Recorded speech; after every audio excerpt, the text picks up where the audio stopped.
Hey guys, welcome back to the show. This is Mac Reviews. I'm your messy internet cousin, Mac. If you love to watch trashy reality TV, this is the show for you. I do reviews of 90 Day Fiance and Love After Lockup. If you're listening to the podcast, please give me 4 and 5 stars. If you're listening on YouTube, please like, comment, and subscribe, and let's get into it. So I am reviewing 90 Day Fiance before the 90 days, the tell-all part 2. So, this was so annoying to watch. I don't always watch tell-alls because they annoy me, but I thought that this tell-all might be entertaining. Part one was, part two, not so much. This season was not that great. Most of these relationships were really toxic. So, there were several villains. There's usually like one or two, but like there were a bunch of people that were like really hard to watch. That were annoying. Amanda, Christian, Nicola, Jasmine, all these people were so hard to watch. David and Sheila were really the only saving grace. So let's just get into this. I'm gonna talk about Amanda and Razvan first because they annoyed me the most. Mostly Amanda. They're not together, which is not surprising at all. They broke up 2 to 3 weeks after he left Romania. Um, Gino claims he's surprised. And I'm like, what are you talking about? He must have not watched them through the season. Um, David was saying that he thinks that they rushed it and they moved too fast. They didn't have enough time to get to know each other.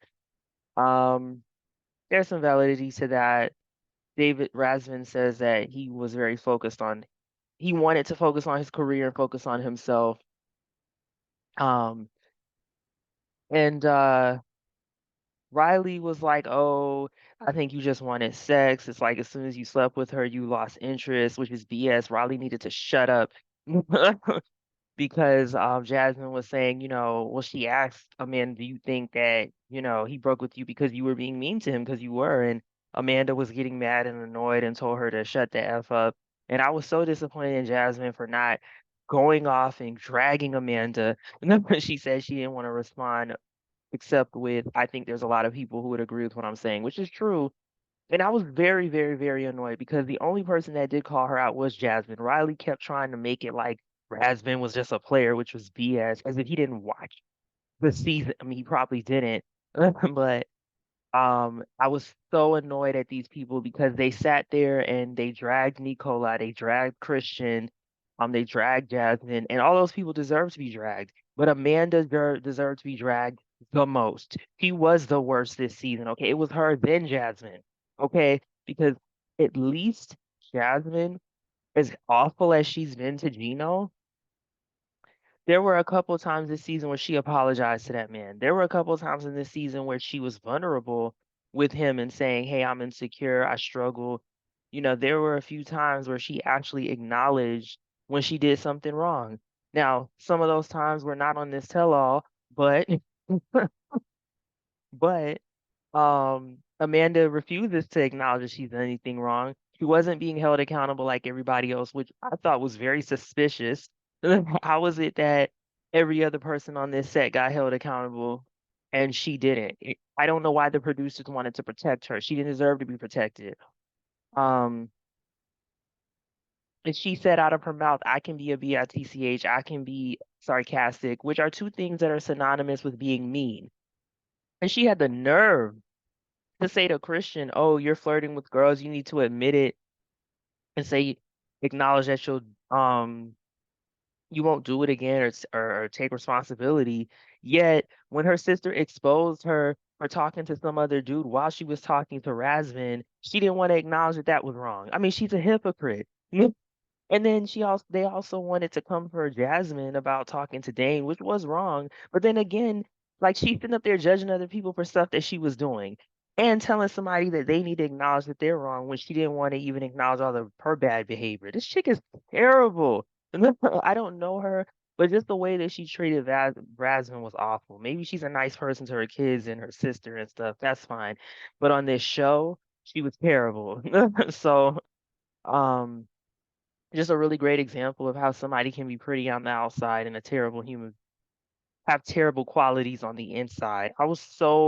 This pissed me off so bad. This was like how they don't hold Angela accountable. I just, and the sister, she didn't hold her accountable, but she did put her on blast about the dude when she called Razvan controlling, and Razvan was like, "Well, no, I just didn't want her to be talking to dudes." And the sister was like, "Well, no, Razvan had the right to feel that way because of the dude. The sister is the one that told everybody about the other guy." Um, so yeah, this was really, really, really annoying because he should have been held accountable, just like they held.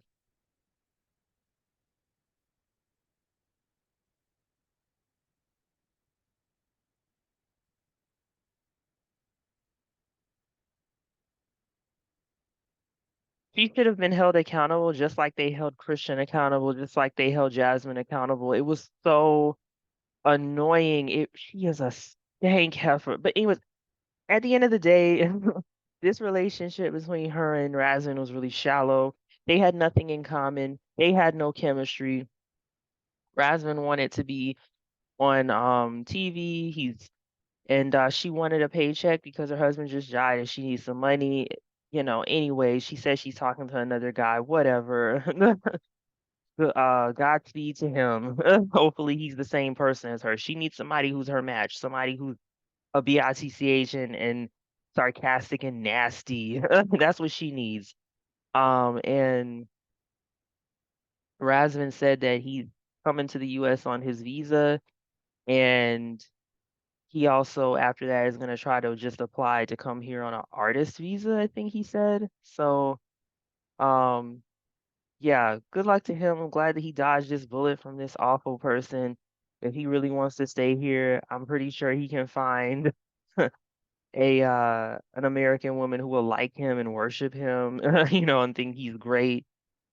Razvan seems like a genuinely nice guy. He even on the tell-all, he looked over it. He looked like he was done. I think that he wanted to do this show and he got more than he bargained for. So, so yeah, that's them. Now let's get on to the next annoying couple, Riley and uh this heifer Violet. I don't know what to believe. She said she was pregnant, but she said because she's older and her health is not good that she had a miscarriage. I am not going to sit up here and say I don't believe her because I don't know is what I'm gonna say. I don't know whether or not this is the truth. I'm not gonna say it's not because a lot of women in the world experience miscarriages. And if she was pregnant at her age, um, completely possible to have a miscarriage. I mean, Shida and Bilal had a miscarriage. She's 38.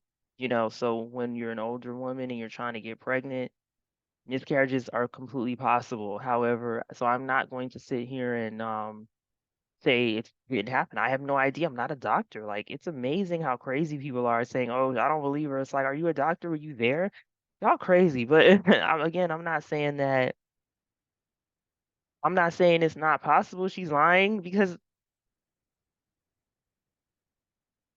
it's suspicious. I mean, the whole time we watched, this woman was repulsed by this man. She called him fat, old, and ugly. There was no indication that she was attracted to this person. So it doesn't make sense that suddenly on the night before he leaves, she's gonna go and sleep with him. Come on now. And there's some tea out there. I mean, I'm gonna be starting a Patreon, and for those who join, they can get some of the tea that I hear on the social media streets. But there's some tea out there on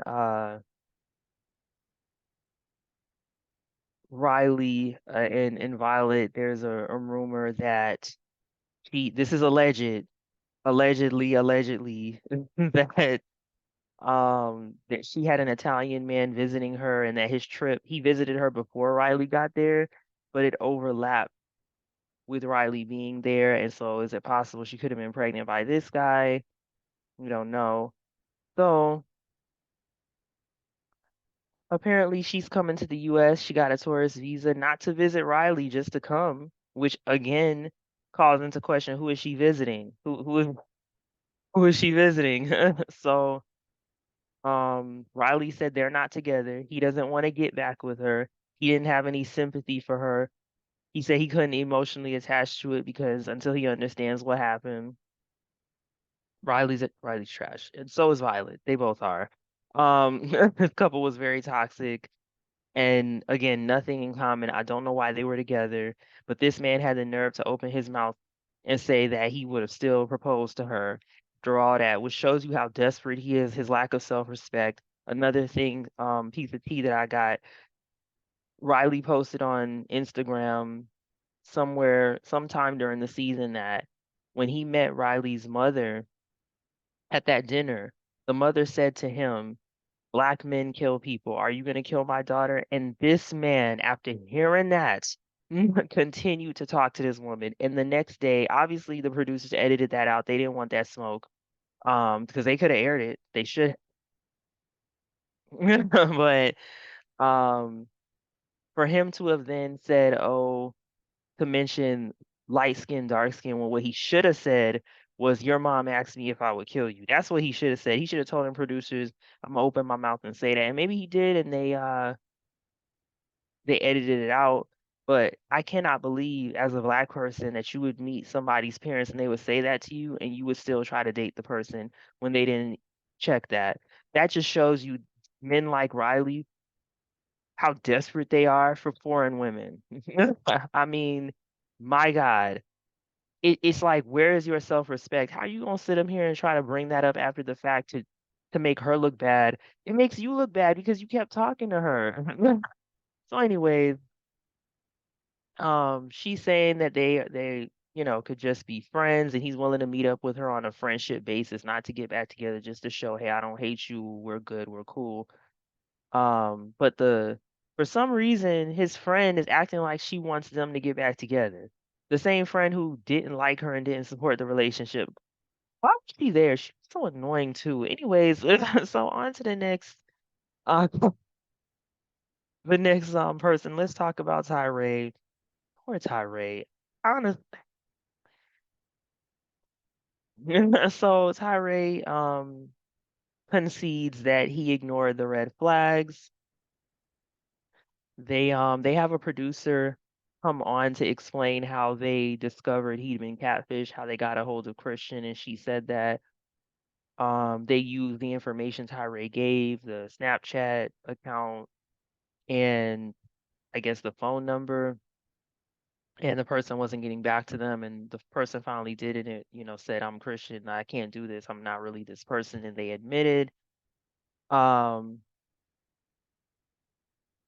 Sean asks Tyree if he's willing to hear the phone call that the producer had when they spoke to Christian. Because remember earlier in the season, they were like, "Are you willing to listen to the phone call?" And he wouldn't listen to it.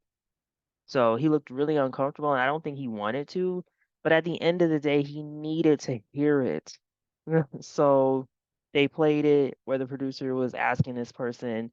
Now this person is Bayesian. This person is from Barbados. So, and we find that out as the conversation goes along. They said that they wrote to multiple American guys to get money, get them to send them money. It was only for money. The reason I say the person is from the Barbados is because when Tyree went there, the person told him to get some clothes and a phone and leave it somewhere. He said he watched him leave the clothes at wherever he told Tyree to go, which was really creepy and disgusting. The whole thing is disgusting. This person is the scum of the earth. And then he said he just thought he's a dumb American. He's stupid. Um, they then made him call the guy Christian. Of course, he didn't answer. That was dumb. They shouldn't have done it. But that was pointless. But he didn't add anything. Um, somebody like that will get what they deserve. A few people on the set, Christian and Jasmine, were like, F F you, you're gonna get yours. And that person will. This person doesn't understand that you reap what you sow. So Tyree said that he's single and he's focusing on self-healing and self-work, and I'm glad to hear that. I saw an interview that Tyree did on Entertainment Tonight, and the person who interviewed him said, therapy, have you thought about that? I know I've been to therapy and it's helped me. And he was like, "Oh, but there's a stigma, and I don't know." And I'm like, "You're talking about it right now on a YouTube channel that's watched by millions of people, if not millions, tens of thousands of people. Nobody in the comments is gonna be like, you shouldn't go to therapy. Oh my God, everybody is telling you to go to therapy." So I really hope he seeks therapy, and he's about his weight because he admitted and he told us that, food was his friend and he uses food to cope. And that's part of why he hasn't been confident. So I wish the best for Tyree. I felt so bad for him. I think he was one of the really genuine people on this season who wasn't a terrible human being or didn't like mistreat anybody. Let's say that. Some of these people, we don't know them. I can't say they're terrible human beings, but they just they don't show up the best in relationships. That's what we can say. So next, let's talk about Christian and Cleo. I can't believe this couple is still together. I think Cleo could do better. Cleo is somebody with autism, clearly struggles with some probably anxiety and let me say this. Cleo needs to go do the surgery, do the gender transition surgery. If you want to date hetero men, you gotta deal with the genitals. I mean, I don't know why no one's saying that, but real talk, like because if you can get rid of that, you can. I think you're still gonna have some struggles, but at the end of the day, I think she would have a better time. So finding if she wants to date heterosexual men. So, and also I think that Cleo needs to look for a man who's an introvert. Look for a man who is older and who is an introvert because Christian, he, it's hard when you're an introvert to try to date an extrovert. I mean, it can be done and it's done. There's plenty of extroverts and introverts who are together, but the type of extrovert Christian is, he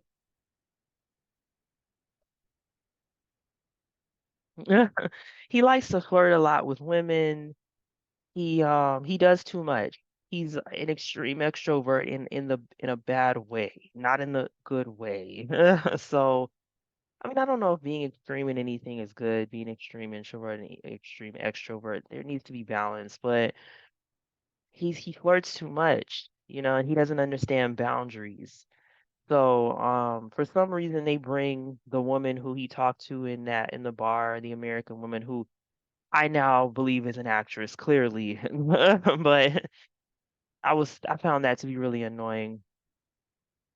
Um, this person said that they had saw some other clips and where Cleo had already told him, "I'm not comfortable with you flirting with other girls like this. Can you please stop?" And he still went out and did it again.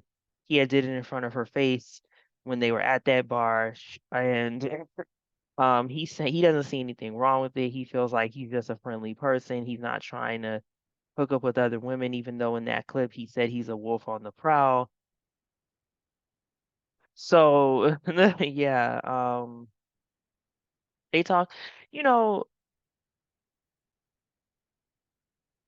yeah, I don't think it's appropriate if you're in a relationship to be flirting with other people. So that goes for Christian, that goes for Amanda, that goes for Jasmine. They're all inappropriate. They're all doing the same thing that's disrespectful to their partners by talking to their exes, talking to other people.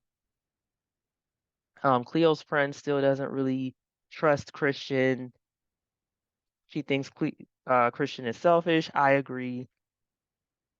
And apparently he had one instance with a girl on a Discord group that he runs where the girl showed some interest in him and you know they say he just said thank you, but he should have shut it down. I don't know if he flirted back, but yeah, so I think Cleo could do better. And I think that Cleo might be hanging on to this guy because she doesn't want to be alone, or she really wants to be in a relationship, or she's concerned that another guy won't accept her. I don't think she's staying with Christian because she feels like Christian is a great guy. Um,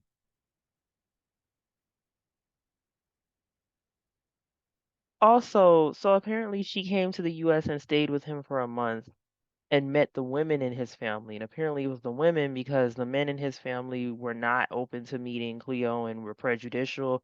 So, but the women were actually quite open and she felt really welcomed. And so I think that's good.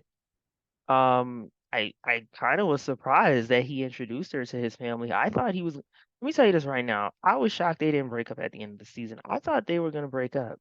I thought he was going to break up with her.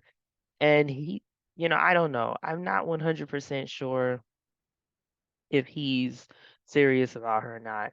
But I just think Cleo could do better. I don't think this guy's moral compass is all there. And I also think when you're a trans person, anybody, but especially a trans person, you need somebody who has a strong moral compass. You need somebody who has integrity and um who is understanding and willing to hear your experience, not going to judge you. And even if they obviously cannot understand, they're going to try to listen and show compassion. I don't think Christian's that person. Christian seems like an experimenter, maybe. Like he's like, oh, okay, but you look like a girl, so all right. Like I wonder if this is experimentation from him, not because somebody can't be interested in a trans woman. There are a lot of straight men who are actually they don't admit it, but they sleep with these women in private. With trans women in private. They're not women, trans difference. So they just may not admit it publicly. So it's not surprising in that regard, but his behavior is what makes me say that. When you look at the behavior of like Isabel and um, what's his name? Gabriel, her behavior was different. Now, obviously, that's a trans man, but it just seemed a lot more authentic and natural. And even on 90 Day UK, there's a trans woman on there, and she's in a relationship with a guy who's bisexual, but they seem genuine as well. That guy seems genuinely interested in her. I don't get fakery from that guy. I think he really genuinely likes that girl in 90 down. That person they did the surgery. So, anyways, so yeah, I just don't see that with him. With the other trans people we've seen, their partners seemed genuinely interested. I don't get that from him. So, yeah, Christian, the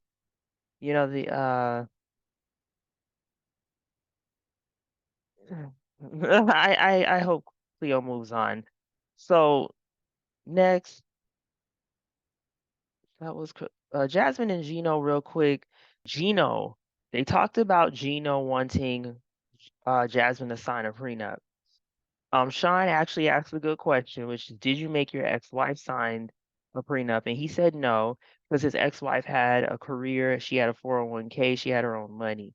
So pretty much what he's saying is he wasn't concerned about her taking any money from him, and obviously it would appear he didn't pay her anything. But Jasmine coming and she gave up her job. She's not coming with assets. So he's right to want to have her sign a prenup. Misha was like, oh, I see it Jasmine's perspective because when you talk about a prenup, it puts somebody on guard and it makes them feel like, what are you trying to say? I was surprised that Misha said she agreed, because she obviously wasn't feeling Jasmine. But not only that, Misha should, if she, I don't believe Misha's gonna marry Nicola, but if she did, she would absolutely need to have Nicola sign a prenup because Nicola ain't got no job. And no, he's coming to the US and he'd be living in her house where she'd be paying bills. If they were to get divorced, Nicola could get money from her. She's gonna be the higher earner and the breadwinner. So I thought that was odd that she said that because, girl, you get caught up if you marry that man, which I don't think he's gonna marry him. But anyways, so Jasmine, they play the part where Jasmine's saying she doesn't want him to sign a prenup, and he absolutely should have her sign a prenup. He should get a prenup. drawn up. They showed the clip where she said she was gonna break down it and just sign it, and he was like, oh, he was shocked. So there was something that Jasmine said that I found interesting. She got choked up about being away from her family and adjusting to living in the US. And we know we saw her sister crying, one of her sisters. The she said that she felt a motherly instinct for Cleo and Tyree. Or and I was like, how can you feel a motherly instinct when you're leaving your kids in Panama and you're like, what? Did she even want to bring her kids to the US? Like, it's really, she doesn't, we don't hear her say anything about her kids. This woman is literally leaving her two kids to be raised by other people while she comes to the US. How can you feel a motherly instinct for these grown adults, but you don't seem to have one for your own kids? I mean, Jasmine, I don't hate Jasmine, but that is probably the worst thing about her. Yes, she's toxic and abusive toward Gino, but my God, she's leaving her kids. Her and Larissa, anyways, she did take accountability for her actions and said she wants to be a better partner to him, which I appreciated that. That's more than Stank Amanda did. So, anyways, so the last was that it? Oh no, it wasn't. Sheila and David, Sweet Baby Angels. Sheila and David, the saving grace of this season. All these other toxic, terrible people. Sheila and David were so pure, so genuine, so real, authentic, so honest. I'm so glad we had this couple. We haven't had a nice couple like this in a while. I'm trying to think of another. I mean, I'd have to take a moment. Kenny and Armando. But Sheila and David were even better than Kenny. I cried watching this couple. I mean, I cried watching Kenny Armando's wedding. But so apparently Sheila started a little shop. She's selling coffee and snacks. So it's like a little, yeah, probably like a stand. Um, So the thing is, what we're talking about here is them getting married. Before I talk about that real quick, Sean asked if he had been in contact with the ASL interpreter that he had hired, um, because they played the clip with her, and he paused. And I don't know if the interpreter was taking a while to say it, but then he finally was like, "Oh no, yeah, I haven't been in contact with her. No, absolutely not." Which was relieving. So, so they talked about how they're planning to get married.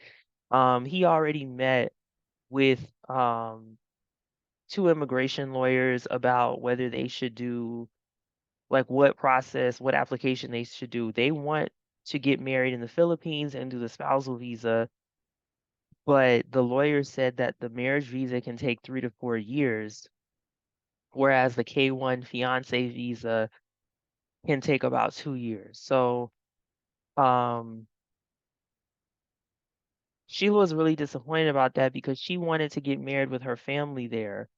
But you know, I think they're gonna do the fiance visa, they can get married over here, and then they could go back over there and have a ceremony. I mean, it doesn't have to be a big deal. But when she found out that it was gonna take 2 years, they both got really emotional. He started crying, you know, he was a couple like they just they are angels among these terrible human beings. They are so pure. These other people are awful. They're so pure. So he started the K-1 process. He started the paperwork and everything. He also did end up sending her the money to help her rebuild her family's home, and they showed it. I was so glad to see that. I felt really bad for um Sheila that she lost her mom in the way she did. I mean, just oh, I'm so sad. And David, he said he's been working 85 hours to, support her and have enough money to pay for the process and everything. They need to bring this couple back. This couple deserves the money. I hope they're doing cameos and sign language. And shoot, they are the only people I would buy a cameo from just because they deserve it. Everybody else don't deserve. I would never do a cameo for any of the other people, but that couple deserves it. Um, So yeah, I really like this couple. They were really sweet. I wanted to end with them because these other people were just awful. I don't want to see any of these people again other than Sheila and David. They better bring them back for the regular 90-Day Fiance when they get approved. But unfortunately, Gino and Jasmine are on season 10. So season 10 is coming up next week.